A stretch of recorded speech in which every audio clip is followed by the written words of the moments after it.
Bem, pessoal, vocês que nos acompanham aqui pela Conexão das Minas Gerais, vocês terão hoje um convidado especial, o economista Rodrigo Campos. Rodrigo Campos é um homem que conhece muito o setor energético no Brasil, foi superintendente assistente da diretoria da CEMIG aqui em Minas Gerais e tem muita experiência, foi diretor de Furnas, sabe tudo sobre o setor elétrico do Brasil. Aqui em Minas Gerais, essa questão da privatização da CEMIG ainda está no dia a dia da política, CPI em cima da CEMIG, sobre contratações irregulares, essa coisa toda. Então, enfim. E tem a questão também da Eletrobras. Segundo informações, o brasileiro vai pagar mais um Eletrobras para quem comprar essa Eletrobras que o governo está entregando aí a preço de banana. Nós temos a presença hoje também da nossa querida amiga a Bianca, né? Tu conhece, Bianca Alves, e também do jornalista Márcio Fagundes. Mas queremos dar primeiras boas-vindas para o economista Rodrigo Botelho Campos, conhecido aqui em Minas Gerais como Rodrigo Campos, e te agradecer pela sua participação, viu, Rodrigo? Você que é um cara que conhece imensamente esse mercado, queria que você falasse sobre essa questão da CEMIG e também da questão da privatização da Eletrobras, como que isso vai onerar o bolso do consumidor brasileiro. Bom te ver aí, viu, Rodrigo? Fica à vontade. Bem, eu agradeço o convite. Walter, amigo de longa data, Márcio, todos vocês, e com muito prazer terei a oportunidade aqui de emitir algumas considerações a respeito desses dois assuntos aí do momento do setor de energia. De um lado, a privatização da Eletrobras, do outro, a possibilidade de uma venda também da Companhia de Energia Mineira, a nossa CEMIG, onde eu trabalhei durante 34 anos. Bem, começando pela Eletrobras, eu gostaria de chamar a atenção para um aspecto interessante desse processo, que é uma iniciativa do governo Temer.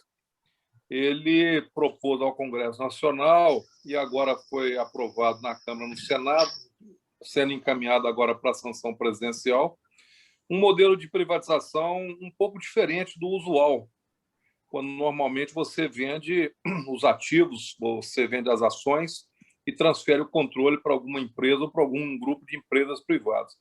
No caso da Eletrobras, o que eles vão fazer é uma capitalização visando o aumento do capital da empresa e, nesse momento da chamada de capital, o governo federal, a União, que controla hoje mais de 50% das ações da Eletrobras, vai abrir mão do seu direito, né, de acompanhar a chamada de capital, ou seja, vai renunciar ao direito de subscrição, e aí outros investidores comprarão essas ações nessa chamada de capital, e aí o governo federal vai perdendo, né, ações de tal sorte que ele ficará com menos de 50%. Tem um detalhe nesse processo que é muito parecido com o que aconteceu na Acesita. A Acesita, outrora, era uma empresa privada, foi um fenômeno invertido. A Acesita era uma empresa privada, inclusive tinha sócio americano, Percival Facua, e eles não conseguiam acompanhar a necessidade de investimento. E aí o Banco do Brasil foi capitalizando, acabou estatizando a Acesita. A Acesita foi estatizada, ao contrário da Eletrobras, que agora se propõe a privatizar por esse caminho, não é? E esse fenômeno ele tem uma sutileza na medida provisória que diz que nenhum acionista terá mais do que o poder de voto equivalente a 10% das ações. Ou seja, o propósito é criar o que os americanos chamam de corporation, uma corporação, uma empresa com capital mais ou menos pulverizado, de tal sorte que você não tenha um controlador, né? Só que tem um detalhe, né, que eu estou chamando a atenção, inclusive, de advogados, que está se propondo lá algo extremamente curioso, né? As pessoas certamente vão se assustar com isso. Mesmo que o governo fique com 45%, 48% ou 49% das ações, ele só poderá exercer o poder de voto de 10%. Né? Tem um artigo na lei das SA que permite isso, ou seja, a pessoa pode deter ações com direito a voto, as chamadas ações ordinárias, não é, num determinado nível, e abrir mão de exercer o poder, não é, reduzindo o seu poder de voto, não é, nas assembleias de acionistas. Não é? Pode até a lei permitir, aí já é uma consideração pessoal minha, Val, pode até a lei permitir que isso aconteça, mas é muito estranho.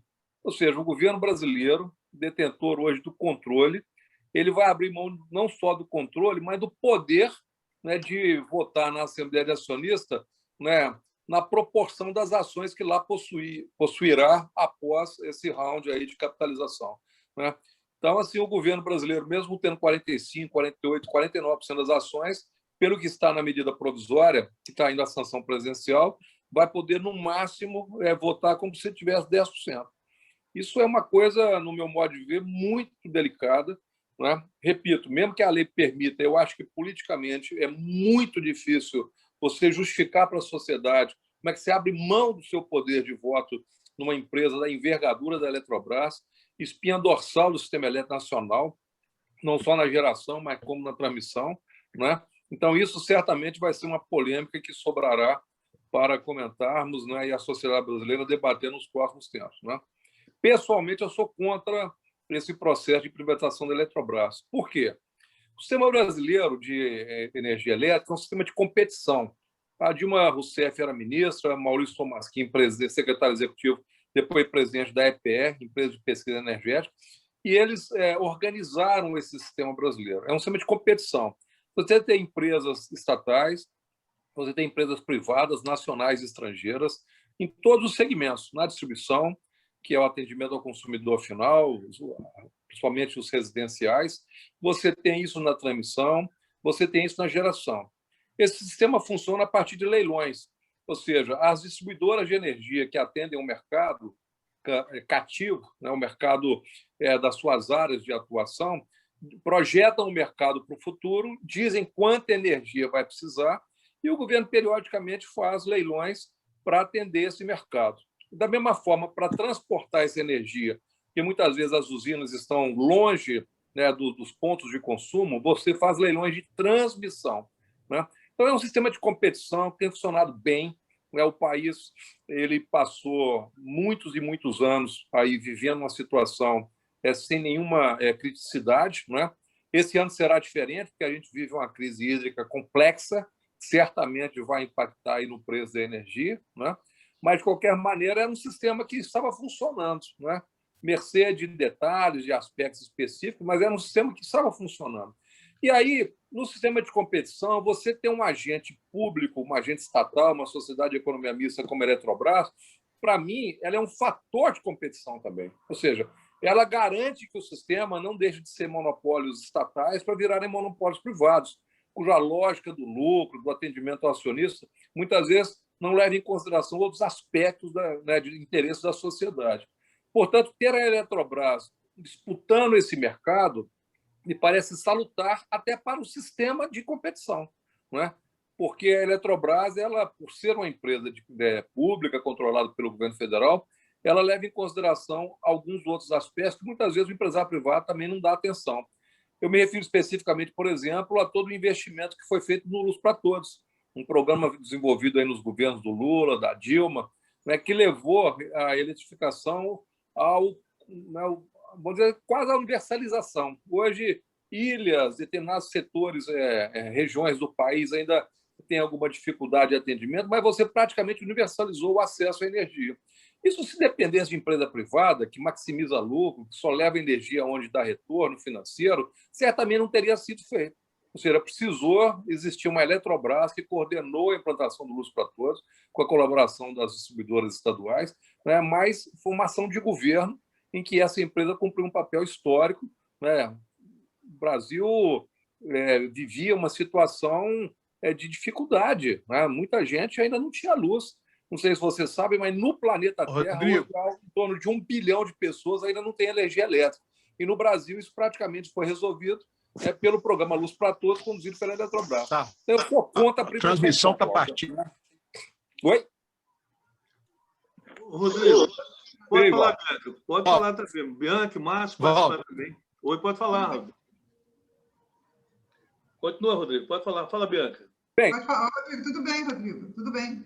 Ei, Bianca, tudo bem. Eu estava querendo concluir esse comentário sobre a Eletrobras, dizendo isso. Eu acho que a maneira como estão vendendo ela é extremamente curiosa, né? Como é que o governo, com 45%, 48% das ações, vai ter apenas 10%? E por que eu estou dizendo isso? Porque o governo ele poderá, se eventualmente exercitar os seus 45%, 48% de voto, mesmo sendo minoritário, ele pode fazer um acordo de acionista, criar um bloco de controle e continuar, vamos dizer assim, dirigindo os destinos da Eletrobras, mesmo que ela esteja com uma série de acionistas privados, que ela, inclusive, já tem. Hoje, a Eletrobras não é 100% do governo. Hoje, a Eletrobras ela é controlada pelo governo, mas tem ações na Bolsa de Valores. Né? Então, o que eles estão fazendo? Eles estão abrindo mais o capital para que outros acionistas privados entrem, não é? E o governo abrindo mão do controle. Não é? E aí, o que eu chamo a atenção? Mesmo que ele abra mão do controle, mas exercendo o seu poder de voto, ele pode chamar um outro grupo privado, um outro grupo de acionistas e fazer um acordo. E é até salutar que, eventualmente, aconteça isso, porque será uma coisa transparente, uma assembleia de acionistas aberta ao público, né? E o governo continuará exercendo a sua capacidade de influenciar no sumo do setor elétrico, né?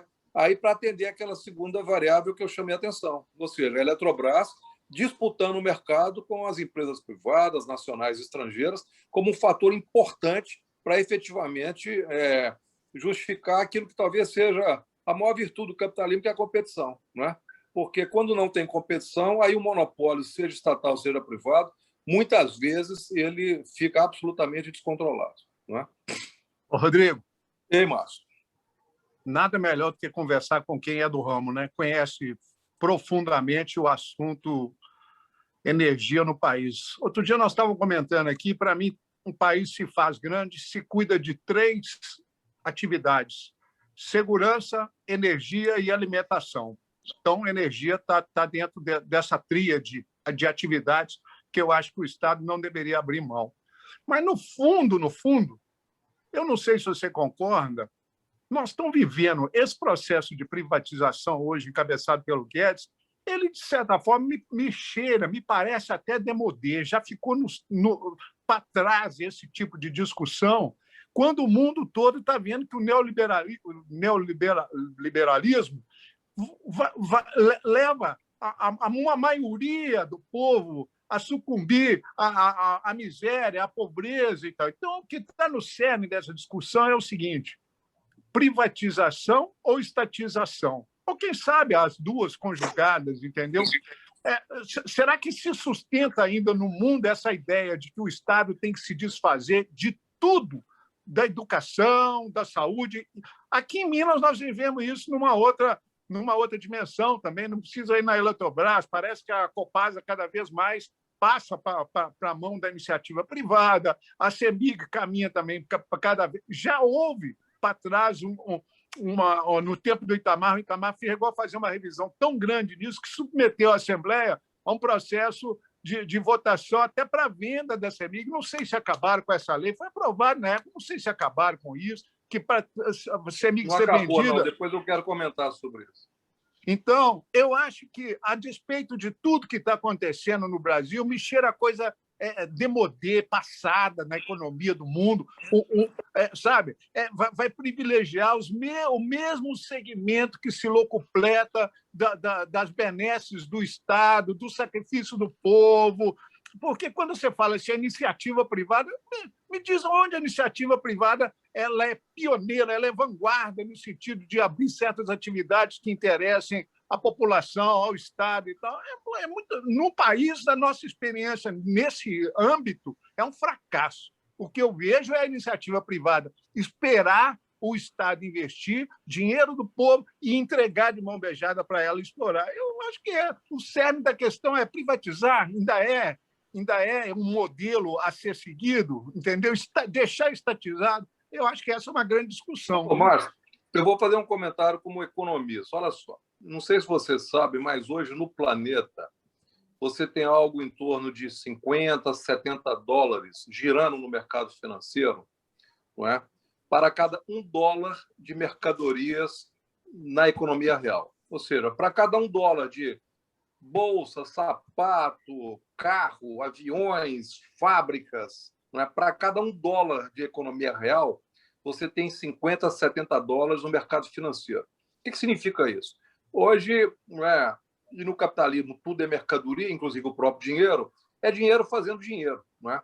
Então, nessas condições, né, os investidores financeiros, se você observar bem, hoje as grandes ações de aquisição de empresas são feitas pelos chamados private equities, ou os family offices, que são as empresas que coordenam as fortunas dos bilhardários. Ou seja, é difícil hoje você ver uma empresa comprando uma outra empresa. Normalmente é um agente financeiro comprando uma empresa. Não é? Então, o que significa isso, do ponto de vista econômico? Você tem trilhões de dólares girando no mercado financeiro buscando projetos em que dá uma rentabilidade melhor do que a própria rentabilidade do dinheiro no mercado financeiro. Não é? Então, essa pressão para adquirir ativos públicos, que já vem de algum tempo, essa pressão é justificada por um argumento que eu acho que é puramente de fundo ideológico, de que a iniciativa privada ela tem mais capacidade de rentabilizar um investimento. Isso não necessariamente é verdade. Não é? Inclusive, você tem, na história do capitalismo, o fracasso, a falência, a quebradeira de empresas privadas o tempo inteiro. Ou seja, se a empresa privada fosse excelente de per si, elas nunca quebravam. E tem um caso clássico no setor elétrico, que é a Enel, uma empresa americana, que na época faturava algo em torno de 100 bilhões de dólares, que foi quebrada pelos próprios acionistas, com fraudes contábeis, com uma série de maracutais. Honoré de Balzac, um escritor francês, ele dizia que por trás de toda grande fortuna tem um grande crime. Ou seja, a história do capitalismo é uma história de ganância, é um sistema de competição. Então, é todo mundo correndo atrás, passando um para trás, passando um outro para trás. E nesse contexto, só para concluir, Márcio, nesse contexto você tem, aí eu quero concordar contigo, você tem um investimento público em determinados setores que depois viram alvo da cobiça do empresário privado. Né? E esse negócio é tão grave no setor elétrico que eu vou dar um exemplo aqui de como outras nações lidam com isso. Nos Estados Unidos, por exemplo, as maiores barragens de geração de energia hidráulica dos Estados Unidos são controladas pelo poder público. E sabe por quem? Pelo Corpo de Engenharia do Exército dos Estados Unidos. Eles entendem que a água é algo estratégico do ponto de vista de um esforço de guerra. É um país que vive há 200 anos permanentemente em guerra. Não é? Então, eles entendem, eles vão no cerne do problema, entendendo como que a água é estratégica. Não é? Então, as grandes barragens americanas são controladas ou pelo Corpo de Engenharia do Exército ou por uma entidade pública chamada TVA, Tennessee Valley Authority, que é uma entidade pública que cuida das grandes barragens nos principais rios americanos. Não é? Então, assim, esses países eles percebem como é estratégico a questão da gestão da água. E no caso da Eletrobras, por exemplo, trazendo aqui para o Brasil, né, as grandes barragens nos grandes rios nacionais são controladas pela Eletrobras. Então, quando você privatiza, né, a geração da energia, você automaticamente dá a essas empresas um poder de gestão da água, que aí é muito sério esse assunto, é muito grave e ninguém fala sobre isso. Né? Ou seja, se uma usina dessa ela se insubordinar ao ONS, ao Operador Nacional do Sistema, e resolver abrir ou fechar as comportas com um pouco mais ou pouco menos de intensidade, isso gera repercussões, né, ajusantes, isso gera problemas gravíssimos no setor e, efetivamente, né, nós corremos o risco de, ao sair a Eletrobras, nós termos esse tipo de situação no Brasil. E aí, para concluir, comentando a sua pergunta, você deve ter visto pela imprensa, Márcio, que tem centenas de casos na Europa, nos Estados Unidos, pelo mundo afora, de empresas que foram privatizadas e estão sendo reestatizadas. Ou seja, o empresário com essa volúpia, né, com esse discurso ideológico de que os caras são os bambãs da baratita, eles muitas vezes assumem determinados ativos públicos, né, e depois mostram que não era bem aquilo. E não precisa ir longe, não. Quantas empresas distribuidoras de energia foram privatizadas no Brasil, né, a partir do governo Fernando Henrique Cardoso, com esse discurso neoliberal, né, de que o que é privado é que é bom, e depois essas empresas não deram conta do recado, essas empresas quase chegaram à falência, as suas concessões foram tomadas de volta pela União, através da ANEEL, Agência Nacional de Energia Elétrica, e posteriormente privatizadas de novo.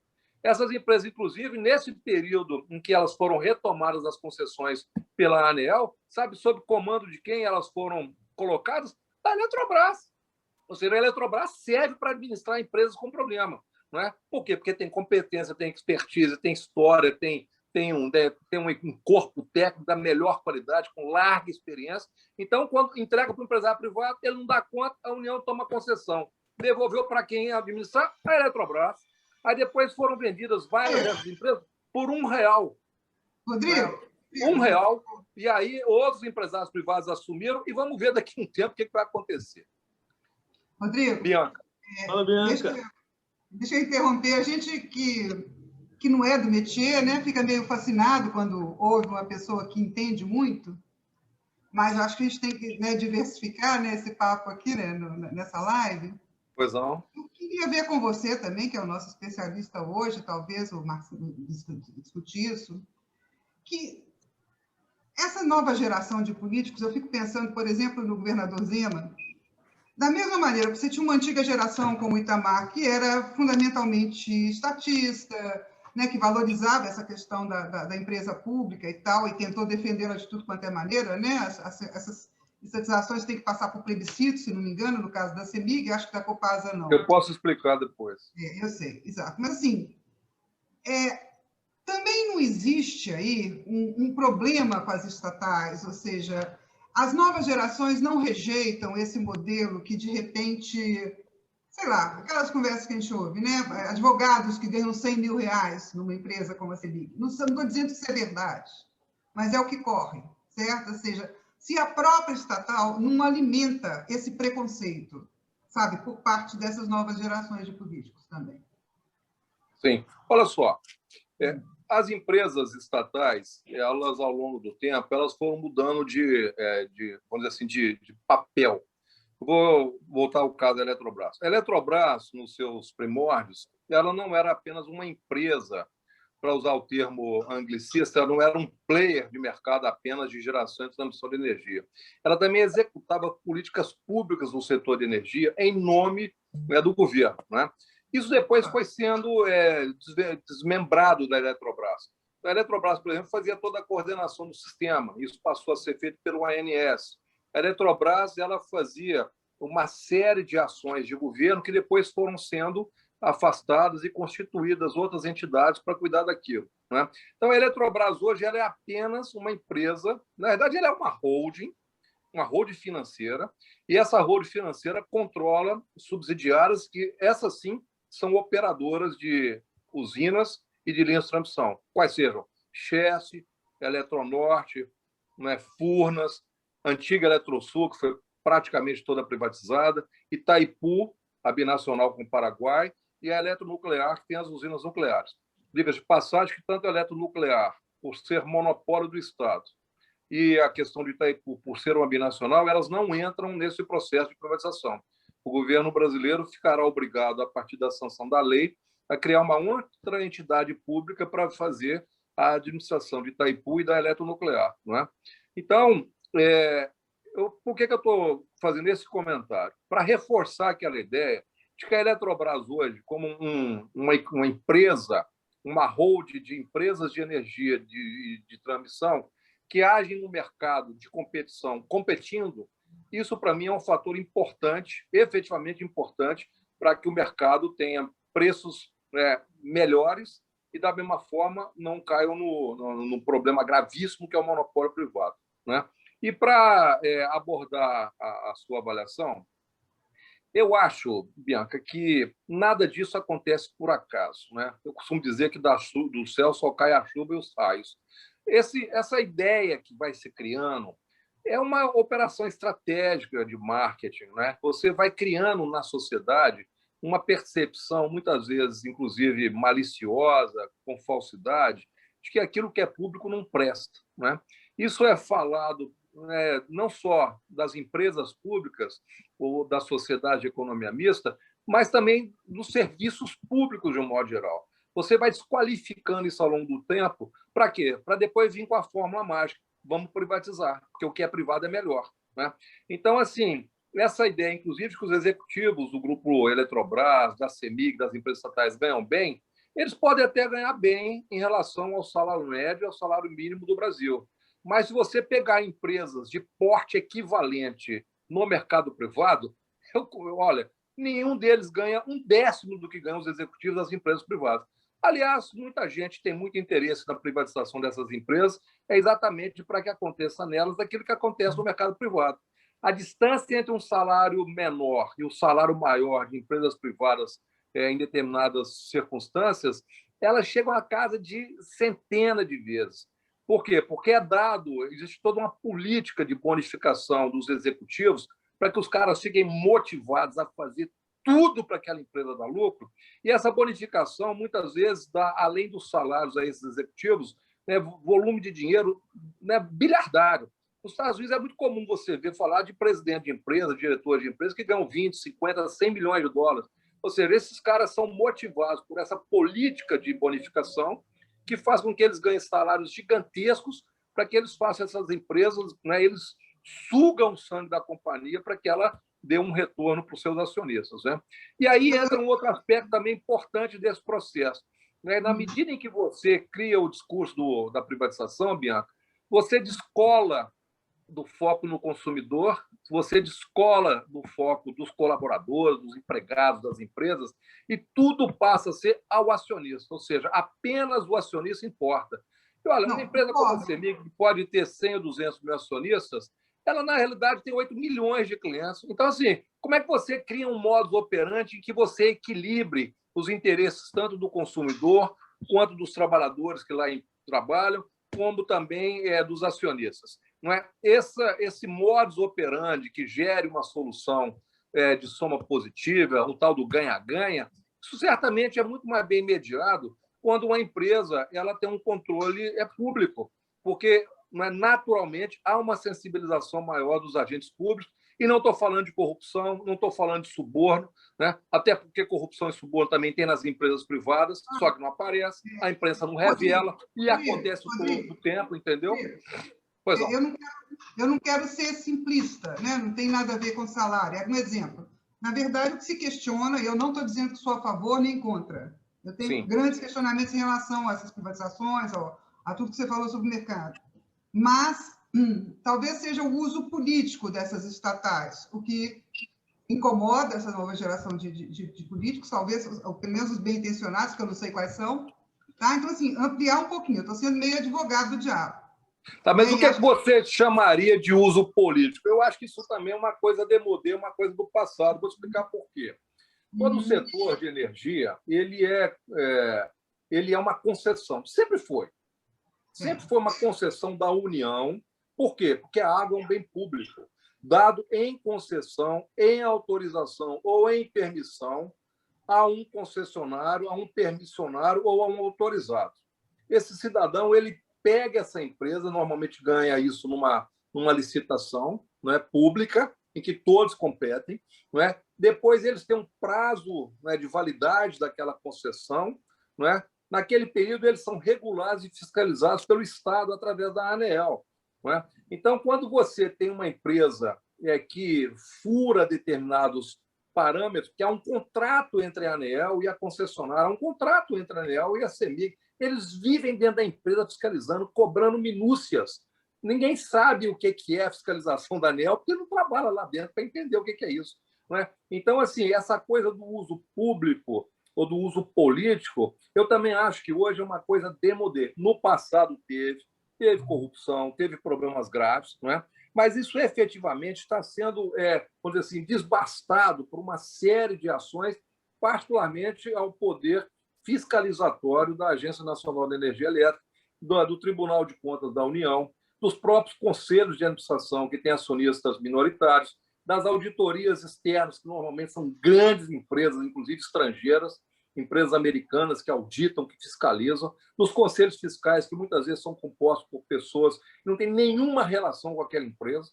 Né?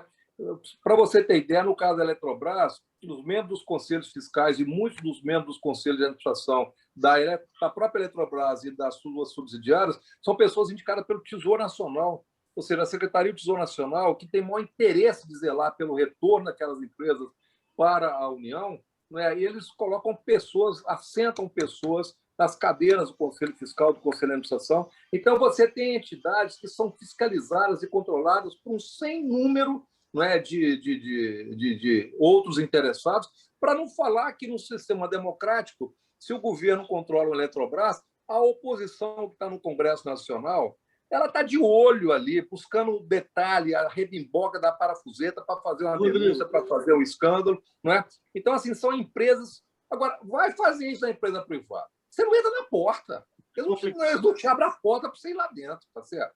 Rodrigo, Bianca e Márcio Fagundes saindo agora da energia elétrica e entrando na mata selvagem, na floresta amazônica. O homem da boiada, o Ricardo Salles, dançou, entregou o cargo, não aguentou muita pressão e imediatamente o governo já colocou um substituto. Eu queria que você, Márcio, a Bianca, analisasse a saída do Ricardo Salles, porque o desmatamento da Amazônia, durante a sua gestão, foi imenso, né? Imenso, imenso. Então, alguns países aí, inclusive, fecharam as portas para o Brasil, até financiamento da questão do Fundo da Amazônia, que o Brasil saiu fora, né? Enfim. E o homem não aguentou a pressão e agora, né, quem sabe se ele não terá que pagar perante a justiça, porque ele é denunciado, inclusive, pela Polícia Federal como responsável por amparar os madeireiros do Pará, que tiveram aquelas madeiras, né, mais de 130 milhões de madeiras, que foram bater lá nos Estados Unidos e o pessoal não quis receber porque não tinha nota fiscal, o negócio era frio. Enfim, Rodrigo, Bianca e Márcio Fagundes. E aí, o homem da boiada, a boiada passou com força por cima dele agora, Márcio? Fala, Bianca. Sim, Márcio, só uma coisa, é o seguinte, o Ricardo Salles, eu ouvi um negócio engraçado hoje, que a fuga dele, a fuga para a primeira instância, certo? Que, na verdade, é uma manobra estratégica, né? Ele está sendo processado, e agora, com a saída dele, não sendo mais ministro, tudo dele vai para a primeira instância, né? Dá tempo dele passar a própria boiada. Né? E aí, Márcio? Frei Caneca,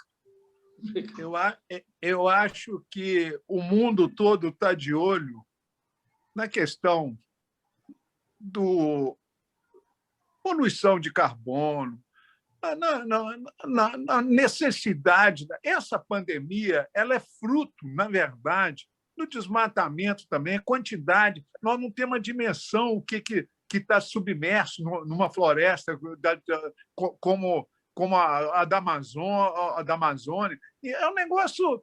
Assim, o mundo todo está sensibilizado. Essa semana eu estava escutando um especialista em China em falar daquele país, e ele disse que a China já soltou uma ordem que não vai comprar mais produto advindo de desmatamento. Adivinha onde vai bater isso? A grande questão no Brasil que envolve muito o meio ambiente é a grande propriedade, Walter. Por trás disso, nós temos uma fronteira agrícola que supera a dos Estados Unidos. Nós não precisamos mais 1 metro de terra para fazer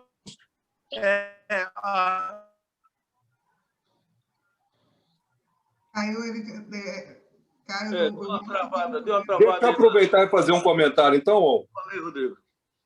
Ô, Walter, olha só. Tem uma estatística... Só concluir, Rodrigo. Para mim, no fundo disso, está a grande propriedade, o grande latifúndio, entendeu? Que o país recuse-se a fazer uma reforma agrária, a fazer um êxodo que foi urbano, ao contrário, começar de novo a levar as pessoas da importância ao meio ambiente, da importância à água que nós estávamos falando, ao ar, entendeu? E da importância, na verdade, à boa convivência, sabe? Entre as pessoas, nas comunidades. O país perdeu essa dimensão. Então, o grande latifúndio é que vai cortando e aumentando, vai cortando e aumentando. E o Brasil recusa-se a discutir, por exemplo, uma reforma agrária. Está no cerne da questão no Brasil. A ampliação dessa fronteira agrícola é por causa disso também. Fazer uma logística reversa em direção à nossa própria humanidade, né, Marcinho? Isso. Eu queria fazer 3 comentários sobre a saída do ministro. Em primeiro lugar, ela acontece no mesmo momento em que os holofotes estão na vacina indiana e na denúncia, né, hipotética, a ser comprovada ou não, de que há ali um problema de tráfico de influência, de corrupção, coisa que o vale. Né? acontece no mesmo momento. Essas coisas, repito, não acontecem por acaso, né? Do céu só cai a chuva e cai os raios, né? Segundo aspecto, do ponto de vista político, a saída do ministro, seja para ter a possibilidade, né, de ser processado pela primeira instância e não pelo STF, isso, do ponto de vista político, é indiferente, Bianca, porque, na realidade, o desgaste ao governo acontece com o ato da saída, né? E não adianta dizer que ele saiu de per si, que foi iniciativa dele, porque a gente sabe que essas decisões, muitas vezes, protocolarmente, levam a esse tipo de apresentação à sociedade, mas aquilo ali é uma solução de comum acordo com o comandante, no caso, o presidente da República, está certo? E o terceiro aspecto, que eu acho que esse é mais relevante do que tudo isso, é que importa a política para o meio ambiente do governo. Sai o Ricardo Salles e entra lá um cidadão que era da Sociedade Ruralista Brasileira. Ou seja, a política para o setor não vai mudar. Você pode até tirar uma pessoa do perfil do Ricardo Salles, que está sendo acusado aí de ser uma pessoa que agiu com determinadas atitudes inadequadas, mas a política com uma pessoa do perfil de um ruralista, ela possivelmente não mudará. E é grave. Isso é grave por quê? Porque, na realidade, aí eu queria fazer o comentário da FAO. A FAO tem uma estatística que ela diz o seguinte: por volta de 2050, o planeta ele terá, da agora até lá, mais 2 bilhões de bocas para alimentar. A expansão da fronteira agrícola do planeta nessas próximas décadas, né, pela perspectiva da FAO, que é a Agência da ONU para a Alimentação, é de que algo em torno de 30% de todo a nova oferta de alimentos para o planeta virá do Brasil, não é? Então, se você não coloca uma barreira, não é, à expansão da agropecuária para a Amazônia, eles vão destruir a Amazônia, não é? Então, você tem que colocar ali uma barreira e fazer com que hoje, não é, essa necessidade que o planeta de alimentos e boa parte vindo no Brasil se dê pelo aumento de produtividade e pelo aproveitamento mais adequado, inclusive, da própria terra. Porque como é que se dá o processo? Você vai lá, tira a madeira, depois aquilo vira um cerradão, você coloca gado, e num terceiro momento da história, né, do aproveitamento da terra no Brasil e, de modo geral, no planeta, você vem com a agricultura, né? Nessa segunda etapa desse ciclo histórico, você tem hoje estimado no Brasil algo em torno de 100 milhões de hectares de pastagens abandonadas. Ou seja, você tem a possibilidade de agregar a fronteira agrícola ao Brasil sem precisar destruir as florestas, não é? Através de um aproveitamento mais adequado dessas áreas que hoje não estão sendo aproveitadas porque elas foram abandonadas, não é, pelos fazendeiros de gado e coisa do tipo, não é? Além do aumento de produtividade, ou seja, o planeta vive hoje uma revolução tecnológica monstruosa que também vai para o campo. Hoje você faz agricultura com tratores que não tem motorista, com drones que fazem magiamento e que fazem pulverização. Você tem técnicas, né, de biotecnologia sofisticadas. Hoje você caminha, por exemplo, para alimentar o gado, né, tanto o bovino quanto o suíno na Europa, com alimentos derivados do aproveitamento de insetos, que são riquíssimos em determinados componentes, né? Isso daqui a pouco vai chegar, inclusive, nas nossas mesas. Mas o primeiro round dessa evolução é alimentar bovídeos e suínos com a alimentação vinda do beneficiamento, do aproveitamento, né, dos produtos que existem nos insetos. Então, assim, essa revolução tecnológica ela pode muito bem acontecer, garantindo efetivamente o suprimento de alimentação da população que cresce no planeta, sem necessariamente destruir a Amazônia. Quem destrói a Amazônia é o cara mais bronco, é o cara mais truculento, é o sujeito mais atrasado do processo de produção de alimentos, que é o cara que vai lá tirar a floresta simplesmente para vender a madeira de qualquer forma e a qualquer preço. Rodrigo, Márcio Fagundes e Bianca, olha, a situação, a gente está falando da questão da floresta, da madeira, mas aí tem um componente interessante. Moradores da periferia de Curitiba, né, já estão usando lenhas, fogão a lenha, porque não aguentam mais pagar o famoso botijão de gás a 110, 120, 130. é um negócio de doido. Quer dizer, Márcio, estamos voltando à era do fogão a lenha, mas não aquela fogão a lenha que a gente gosta de ficar batendo papo, tomando cervejinha, fazendo churrasquinho, mas pela necessidade de cozinhar o alimento com madeira que pega na rua, por aí. O negócio está ficando feio, Márcio. Principalmente para os mais pobres, é lógico. Difícil. Eu estava pensando aqui com uma bobagem aqui, uma heresia aqui. Como os negacionistas dizem que a vacina chinesa que chegou, o imunizante da vacina que chegou no Brasil chinês e inocular na nossa genética a ideologia comunista, na hora que vier essa vacina indiana, bem que poderia vir também a inoculação de uma ideologia que vai transformar o gado em sagrado. Ninguém mais come carne no Brasil, entendeu? Olha que imagina, que coisa maravilhosa. Esse rebanho gigantesco, todo andando na rua e nós não fazemos nada com ele, apenas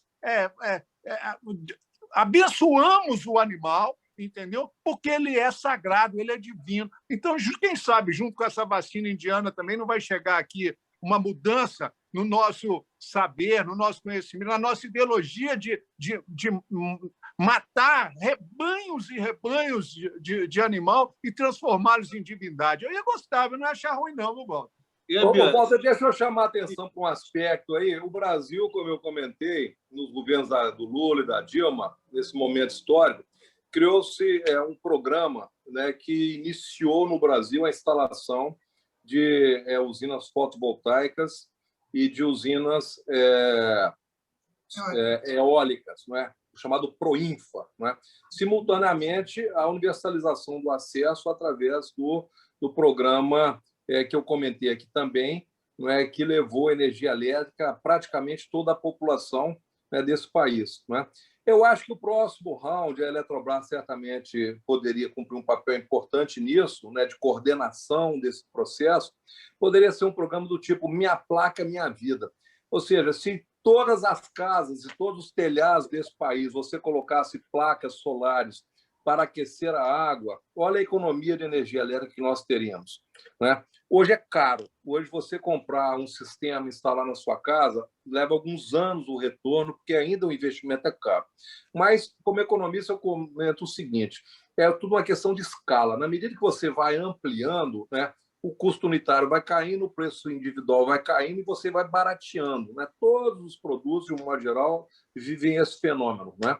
Então, assim, eu acho que o Brasil está chegando num momento em que não apenas pelo mercado você resolverá, não é, a possibilidade de levar placas fotovoltaicas ou mini aerogeradores para pequenas propriedades e residências.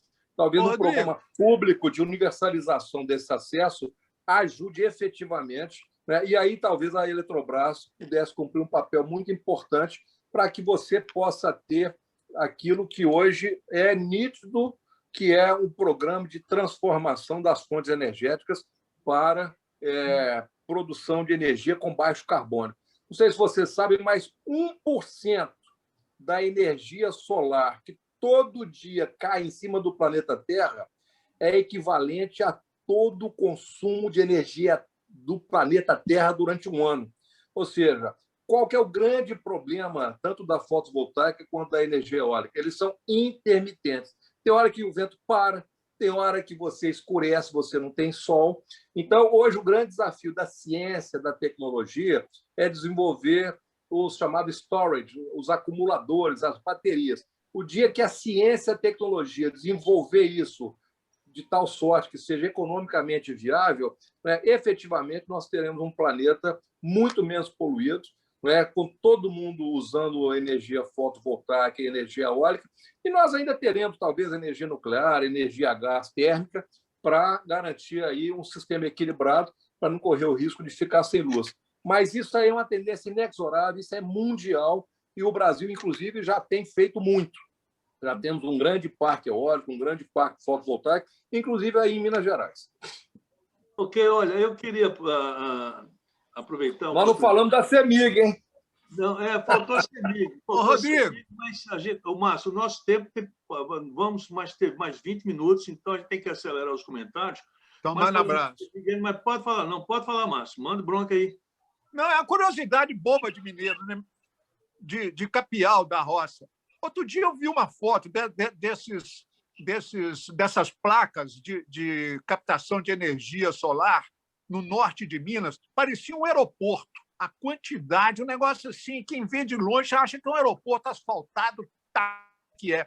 E fiquei pensando, debaixo daquilo ali nasce grama, porque a gente que é mineiro está acostumado com aquele velho ditado, debaixo de mangueira não nasce nem grama, né? Debaixo de uma mangueira que bate muita sombra não nasce nada. Debaixo daquelas placas nasce alguma coisa, a terra ali não deteriora, ela é aproveitada para alguma coisa.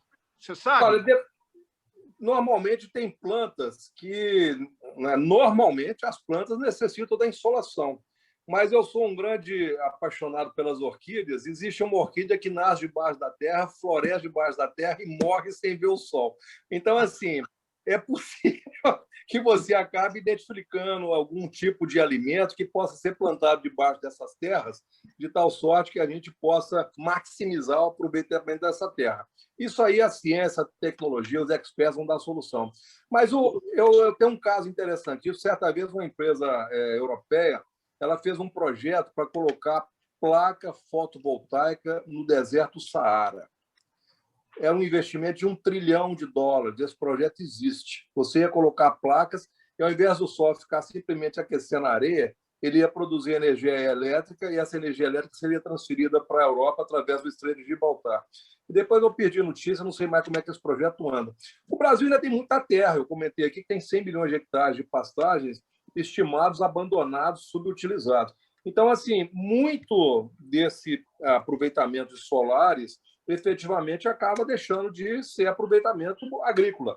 Mas eu acho que, na medida em que você chegar num determinado ponto, como já é no Japão, como já é a Europa, que cada metro quadrado é plantado, porque não tem mais terreno sobrando, né, efetivamente vão descobrir alguma planta, alguma gramínea, algum tipo de alimento que possa ficar ali debaixo dessas placas e serem aproveitados para alimentação, né? A ciência é muito interessante.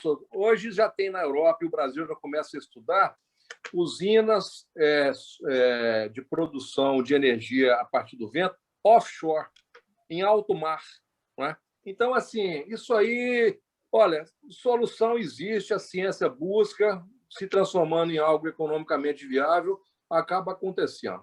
Pois não. Antes de terminar, Rodrigo, o nosso papo, você vai fechar com o assunto da CEMIG agora. Eu queria, a opinião de vocês três, da Bianca, do Márcio e também do Rodrigo, a aprovação do governo Bolsonaro cai para 24% e reprovação sobe para 49%, aponta a pesquisa IPEC. Levantamento do IPEC ouviu 2.002 pessoas em 141 municípios entre os dias 17 e 21 de junho. A margem de erro de 2 pontos para cima ou para baixo, todo mundo já sabe disso. Na pesquisa anterior, a aprovação do governo era de 28% e a reprovação era de 39%. Então, a reprovação aumentou 10 pontos percentuais. Queria que a Bianca começasse nessa avaliação. Como é que você está vendo esse quadro hoje para o governo Bolsonaro, Bianca?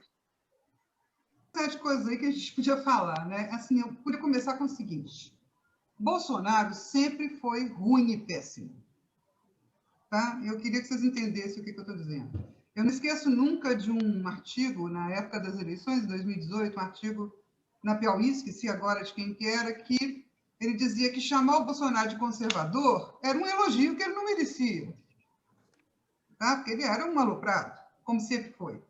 As pessoas que votaram no Bolsonaro votaram num negócio assim, sinceramente, o antipetismo era tão absurdo que, né, essa narrativa, como está usando falar, foi tão poderosa que as pessoas aceitaram o Bolsonaro como um contendor, vamos dizer, decente para o Lula, quando ele não é para ninguém, não só para o Lula, para nenhum outro candidato desse país.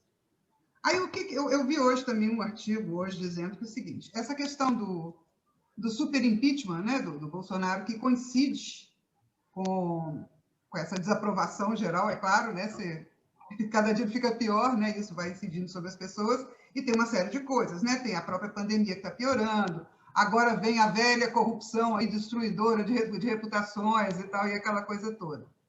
Em suma, é interesse tanto do mercado, do próprio agronegócio agora, que o Bolsonaro saia de campo. Porque se ele for concorrer com Lula, Lula ganha. Essa é uma discussão que eu acho que a gente tem que ter, sabe? Independente de qualquer coisa. Quem elegeu o Bolsonaro acha que ele já não é uma aposta interessante para 2022. Principalmente agora com essa, né, com a inocência do Lula, né, aspas, eu acho que isso tem que ser mais definido. Não que eu não acho que o Lula não seja inocente, né? Essa decisão aí do STF de inocentar, de trazer a suspeição do Moro sobre todos os processos. Isso é que tem que ser discutido, entendeu? Ou seja, existe uma mudança de rumo aí dos ventos, tá? A energia eólica aí tá mais do que nunca intermitente, porque os ventos estão correndo para o outro lado. Quem elegeu o Bolsonaro está procurando uma outra alternativa. E aí, Márcio Fagundes? Estou votando com a relatora, viu? Então, deixa eu complementar. Então, complementa, Rodrigo. Eu quero que você comente e depois você vai fazer o fechamento falando da CEMIG, entendeu? Para a gente terminar os impeachments históricos das últimas décadas do ex-presidente Fernando Collor de Mello e da ex-presidenta Dilma se deram quando a popularidade deles girava em torno de 10 pontos percentuais.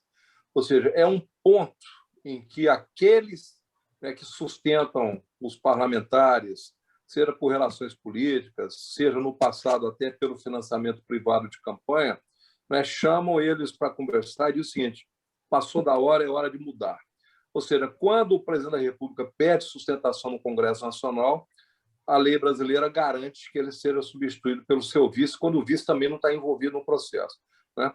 Então, essa ideia que a Bianca comenta, eu escrevi um artigo no dia 27 de abril, antes do Hélio Doyle, que está levantando essa hipótese agora, né? Em que eu dizia o seguinte, né, do ponto de vista da esquerda, do ponto de vista do PT, né, o que é chamado de golpe, né, que levou a Dilma a perder o cargo, o segundo golpe, que foi o impedimento do Lula, agora vem o terceiro, que é criar as condições para que, mais uma vez, haja um grande movimento anti-esquerda e anti-PT. Mas isso aí é uma longa discussão. Um dia a gente pode conversar isso numa outra oportunidade. Para falar aí da questão Rodrigo, da CEMIG... Pois não. Rodrigo, antes, desculpa te interromper, detalhe, essa semana eu assisti uma entrevista do Mourão, né, lá na Globo News, com o Dávila, por sinal excelente, e a gente percebe claramente que o Mourão está no norte e o Bolsonaro está no sul. Quer dizer, inclusive, ele disse que poderá vir a ser candidato ao Senado, quem sabe pelo Rio de Janeiro. Mas queria a sua opinião e falando sobre a CEMIG também. Bem, eu acho que o Mourão já deu o sinal, né, de que o vice tende a não ser ele na chapa do atual presidente da República, não é? Isso certamente significa abrir espaço para uma composição com setores que hoje ajudam o governador, aliás, o presidente da República a governar, o chamado Centrão, né? O vice pode vir desse grupo, né, para fazer uma composição política aí para disputa presidencial. Se não chegar no limite da tese anterior que a gente tratava, que era, eventualmente, o impedimento do presidente da República, né, e aí com outras decorrências. Bem, para comentar um pouco sobre a questão da CEMIG, Walter, eu diria o seguinte, só tem uma justificativa hoje para o governador de Minas vender a CEMIG. É uma justificativa ideológica. O Partido Novo, que é um partido liberal, né, no seu estatuto, na sua proposta de gestão pública, né, ele não tem outro argumento a não ser dizer o seguinte: a CEMIG tem que ser vendida porque a CEMIG era uma empresa estatal, né? Isso deriva numa série de outros detalhes para reforçar essa minha perspectiva. Primeiro, a CEMIG é uma empresa que dá prejuízo, é uma empresa que está falida. Não é verdade. É uma empresa que dá lucro, é uma empresa sustentável economicamente, é uma empresa que consegue pagar suas dívidas, ela não é nem inadimplente e nem insolvente. Então, do ponto de vista econômico, não justifica isso. Segundo, é uma venda para encher os cofres do Tesouro do Estado com burras de dinheiro. Não é verdade, né? O governo mineiro ele tem 50% mais algumas ações das ações ordinárias. E o capital social da CEMIG ele é dividido entre ordinárias, que dão direito a voto, e preferenciais, e tem preferência no recebimento de dividendos, que é a remuneração das ações. Ou seja, o capital social da CEMIG hoje é 1/3 ordinário, 2/3 preferencial. O governo mineiro não tem nenhuma ação preferencial. Ele tem 50% mais algumas ações das ordinárias. Então, o governo mineiro controla a CEMIG com 17%, 18% do seu capital social. Isso significa o seguinte: se a CEMIG vale 20 bilhões ou 30 bilhões, qualquer valor que for avaliado a CEMIG, as ações do governo do Estado, mesmo que você acrescente ali um prêmio pelo controle, que é o que você valoriza as suas ações quando você transfere o controle da gestão para um outro acionista ou um grupo de acionistas, mesmo que você faça isso, né, o governo do Estado arrecadará o quê? Alguns bilhões. Mas alguns bilhões perto das dificuldades de rolagem da dívida do Estado, perto do tamanho do orçamento do Estado, é merreca. Isso não vale nada para o Tesouro de Minas Gerais, entendeu? Além do que, só uma das subsidiárias do Grupo CEMIG, que é a Taesa, uma empresa de transmissão de energia elétrica com sede no Rio de Janeiro, que é o quarto maior transmissor de energia elétrica do país, a Taesa manda por ano, entre juros sobre capital próprio, chamado JCP, e dividendos para a CEMIG, algo em torno aí de 300 a 500 milhões de reais. Ou seja, se você observar criteriosamente, detalhadamente, eu espero que a CPI faça isso objetivamente, não há nenhuma justificativa para a venda da CEMIG, a não ser ideológico. Né? E quando você diz que você quer vender porque aquilo ali não deve ser controlado pelo Estado, você cai numa situação absolutamente delicada. Né?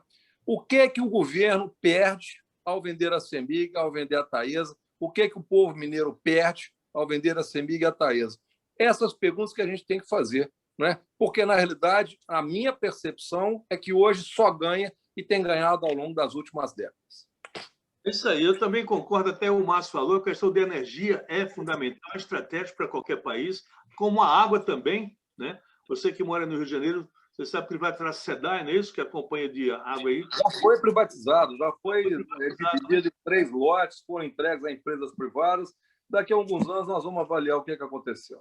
Aí, grandes capitais do mundo já estão retornando com esse processo, que privatizaram, não deu certo, eles estão retornando, né? Enfim, e aqui a gente pode deixar a energia elétrica na mão de outros, né? E também da própria água. E como, não sei se o Márcio falou uma vez, que quem sabe o futuro aí, né? Tomara que não aconteça, será a guerra por conta da água. Quem tem água? E nós temos muita água. Márcio Fagundes, vamos terminar o nosso bate-papo aí. Quer fazer mais alguma pergunta para o nosso convidado hoje, o Rodrigo Campos? Ô, Rodrigo, se Juscelino tivesse vivo, ele ainda sustentaria o binômio energia e transporte? Eu acho que hoje seria energia e sustentabilidade ambiental.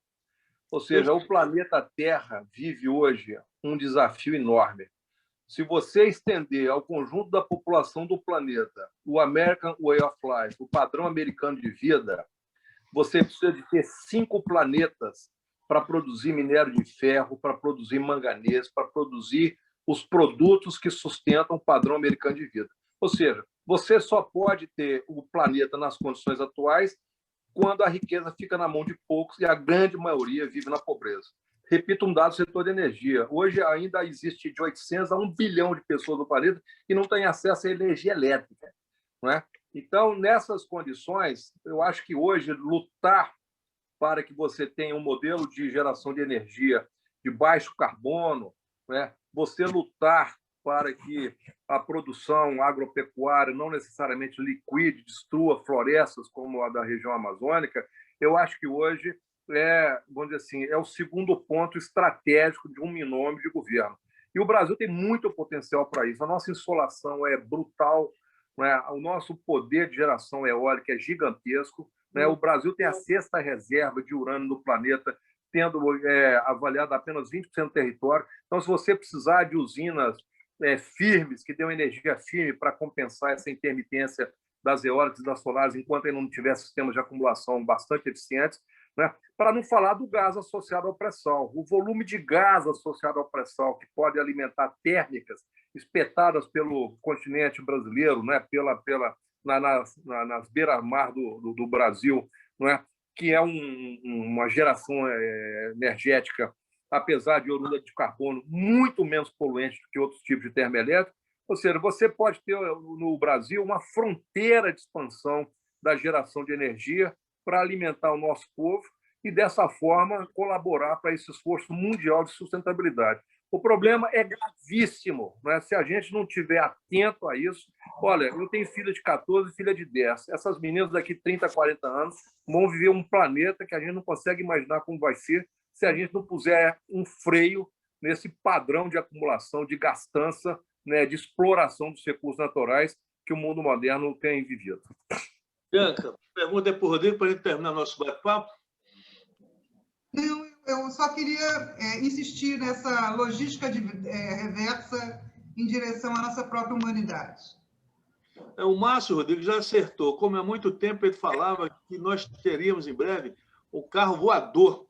E já tem por aí projeto que o carro vai, não é mais por baixo, não vai ser por cima, competindo com o avião. Né, Márcio? Eu tenho até um comentário particular sobre isso, não sei se o Márcio sabe, mas eu sou do Conselho de Administração de uma empresa brasileira cuja fábrica é lá em São Carlos e a próxima vai ser em Itajubá, chama ExmoBoats. É uma empresa de orgulho nacional, engenheiros jovens no interior de São Paulo que produzem drones, os VANTs, veículos aéreos não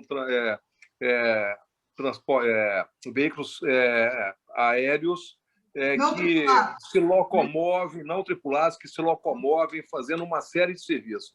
Né? O grande desafio para isso hoje é você criar as aerovias, porque senão, daqui a pouco, você vai ter drone batendo em drone, caindo em cima da cabeça das pessoas e machucando e até matando pessoas.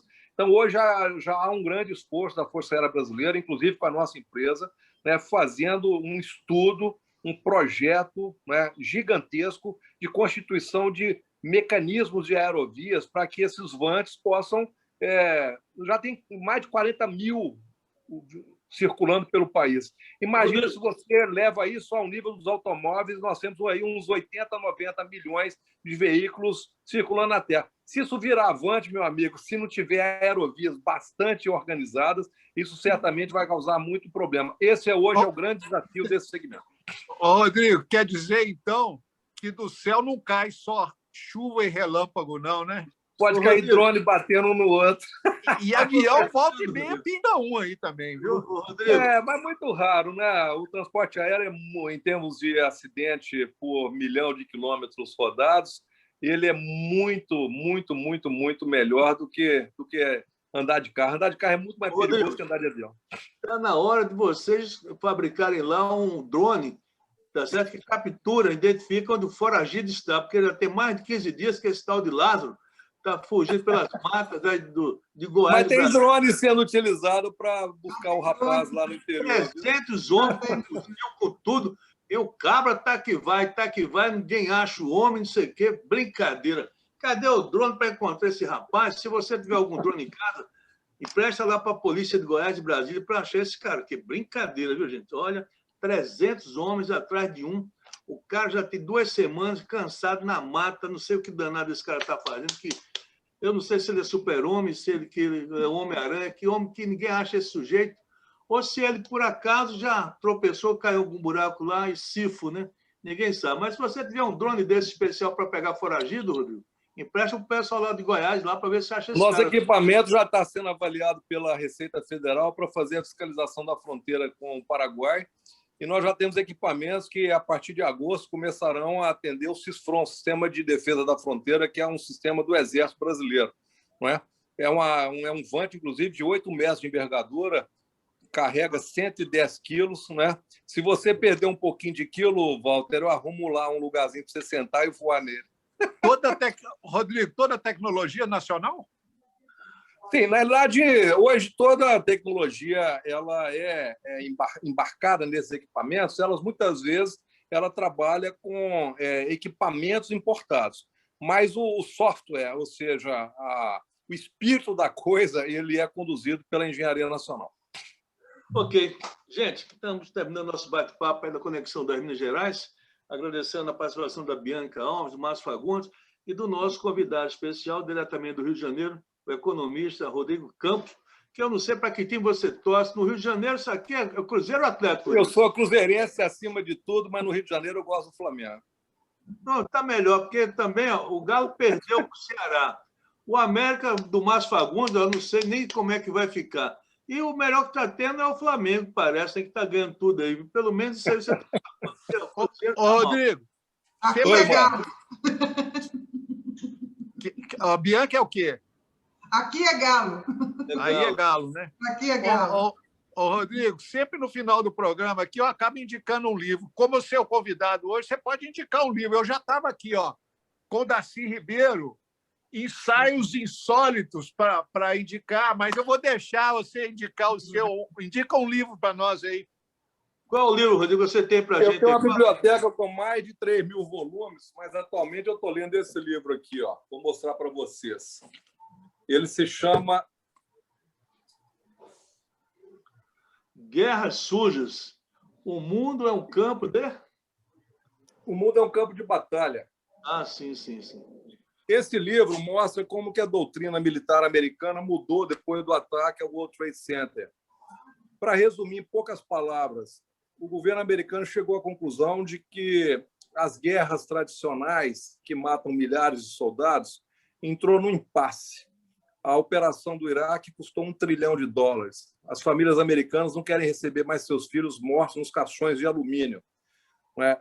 Os americanos já de longa data faziam operações encobertas e ampliaram isso ao limite do absurdo.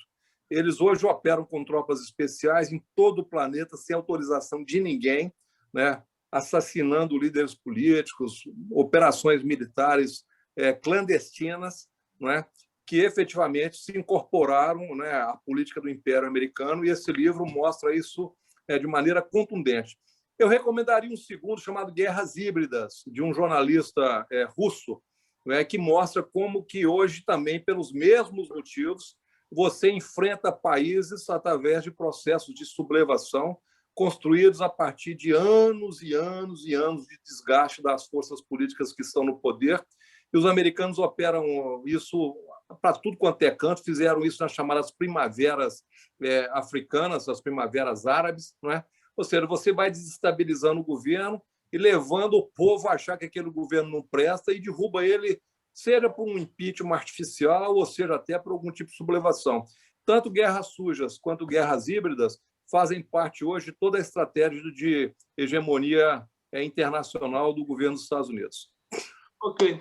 Mais uma vez, agradecendo a Bianca Alves, Márcio Fagundes, ao Rodrigo Campos, nosso amigo, mineiro, torcedor do Cruzeiro. E, Rodrigo, esperamos contar outras vezes com você mais, com essas informações precisas, com esses conhecimentos que você tem tanto de uma área importante que envolve o setor energético do país, enfim. E, sucesso aí para o seu Cruzeiro, sucesso para o América e também sucesso para o galão da massa aí, né? Que o meu time é o Clube Náutico Capibaribe, é o que está na frente na Série B, viu, Marcinho? Olha, vai ser campeão. É isso aí, Guararapes. Até a próxima. Um abraço para você. Valeu, Rodrigão. Obrigado, um abraço Gostei a de todos. vê-lo, viu, Obrigado Rodrigo? Gostei de vê-lo. Bianca, um beijo para você. Muito obrigado. Tchau, Rodrigo. Valeu, Guararapes. Tchau, obrigado.